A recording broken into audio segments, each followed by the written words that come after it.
E aí, salve, salve, galerinha da terceira série. Vamos para uma aula agora, com o professor Washington, de História, sobre Brasil no século XX. Vem comigo. Bom, gente, no contexto do pós-Segunda Guerra Mundial, ou seja, no contexto da Guerra Fria, a nível de Brasil, percebemos que não há um grupo político capaz de exercer a sua hegemonia, capaz de ter o controle total.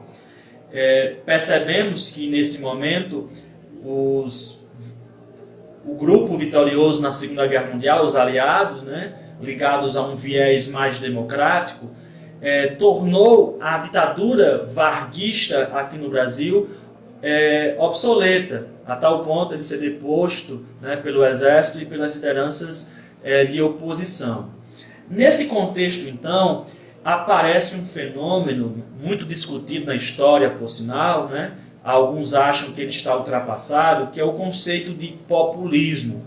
Há um grupo de historiadores que preferem adotar o termo trabalhismo, tá certo?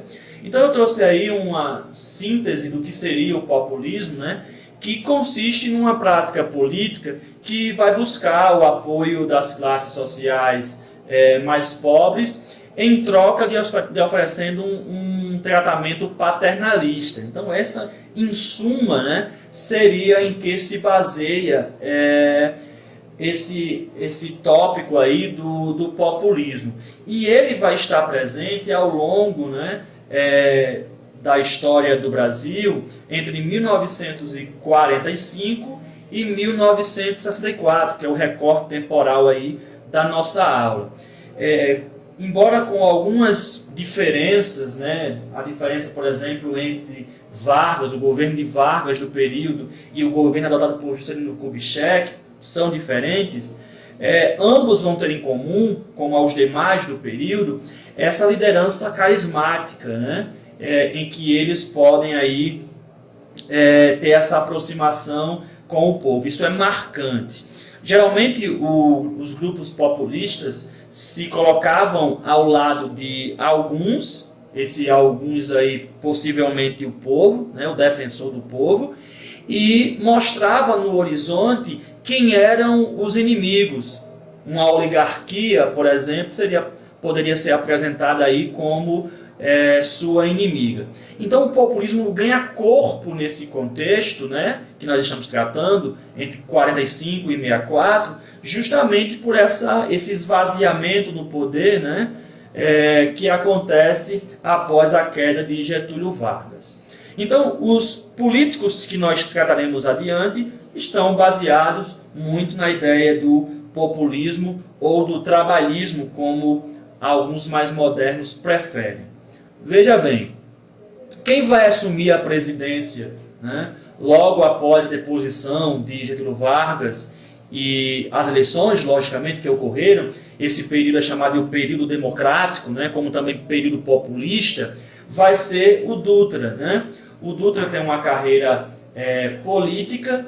No primeiro ano do seu governo, as reservas nos cofres do governo que Getúlio deixou nas práticas liberais do seu governo vão ser logo consumidas, tá bom? No seu alinhamento com os Estados Unidos, que ele vai adotar na política da boa vizinhança, ou manter essa política, ele vai adotar a cassação do Partido Comunista Brasileiro, como também de políticos de orientação comunista, nesse contexto, como Marighella, dentre outros, tá bom? E como não deu certo essa política liberal que ele adota, gente, ele vai acabar mudando esse viés e vai se propor a ser um intervencionista, tá bom? Para isso, mais ou menos a partir de 1947, ele vai lançar o famoso Plano Salt.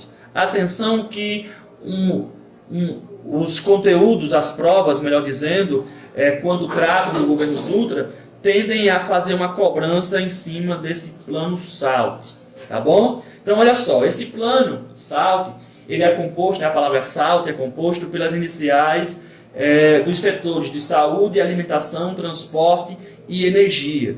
Esses 4 setores foram elegidos pelo Dutra e sua equipe de governo, como aquele nos quais ele vai direcionar a maior parte dos investimentos e recursos do governo, de forma estratégica.